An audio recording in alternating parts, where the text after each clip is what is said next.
After escaping the Slough of Despond, Pilgrim meets worldly wise man. "So who told you to go this way to get rid of your burden?" Worldly wise man asked. "A man to me appeared, who appeared to be a very great and honourable person. I remember his name is Evangelist." Worldly wise man's face puckered into a sour expression. "I most certainly condemn this man for his advice. There isn't a more dangerous and troublesome way in the world to travel than the way he's told you to go. You will certainly learn this the hard way if you listen to his advice. In fact, by the look of things, I'd say you've already experienced some difficulty. Isn't that the dirt and grime of the Slough of Despond I see on you? What you don't realise is that the Slough is just the beginning of the sorrows you'll experience if you listen to that man. Other pilgrims who have gone that way could very well tell you the truth of that experience. Listen to me. I am older and more experienced than you. If you continue in this direction, you are likely to experience wearisomeness, painfulness, hunger, perils, nakedness, swords, lions, dragons, darkness, and in a word, death. And who else knows what?" Worldly wise man looked Christian directly in the eye and said, "These things are certainly true, and have been confirmed by the testimony of many pilgrims like yourself. So why should a man so carelessly place himself in danger by listening to a stranger like this man, Evangelist?" "You don't understand, sir," Christian replied.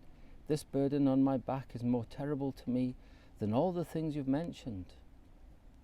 He shook his head. "No, I've given this thought. I don't care what perils I meet along the way, as long as eventually I can be delivered from my burden." The older man said, "How do you come to your burden in the first place?" Christian raised the book in his hand. "By reading this book." Worldly wise man's lips thinned with disgust. "I thought so."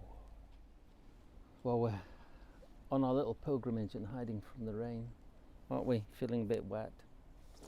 In the story, Pilgrim meets a man called Worldly Wise Man. Now, Worldly Wise Man, he's heard about Pilgrim, and he sets out to meet him and give him some sage advice.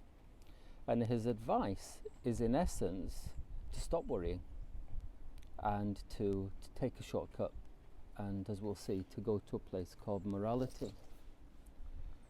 But he's not carrying a burden, and he doesn't really understand Pilgrim's problems, and he just sees what lies ahead for Pilgrim to be hardship and difficulty, and he wants to offer an easy escape, to find a different way, and he immediately condemns the good advice that Pilgrim has received from Evangelist.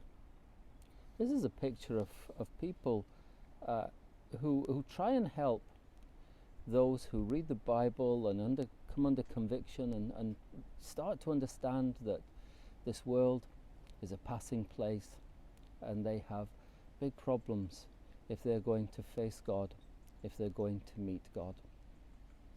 Who are carrying what Bunyan describes Pilgrim having as a burden.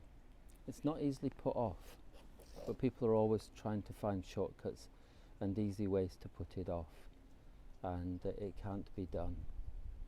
Pilgrim's quite happy to face whatever may come in order to get rid of the burden in the right way, but Worldly Wise Man is going to try and convince him of a different way. Well, today there are lots of people, they'll give you sound advice as to how to get right with God in an easy way, not in a biblical way. They have the wisdom of the world, but not the wisdom of God. So we stick by the wisdom that God gives, and we stick by his methods, and we press on. Well, have a good day. May God bless you. From me and my little wet friend, bye-bye.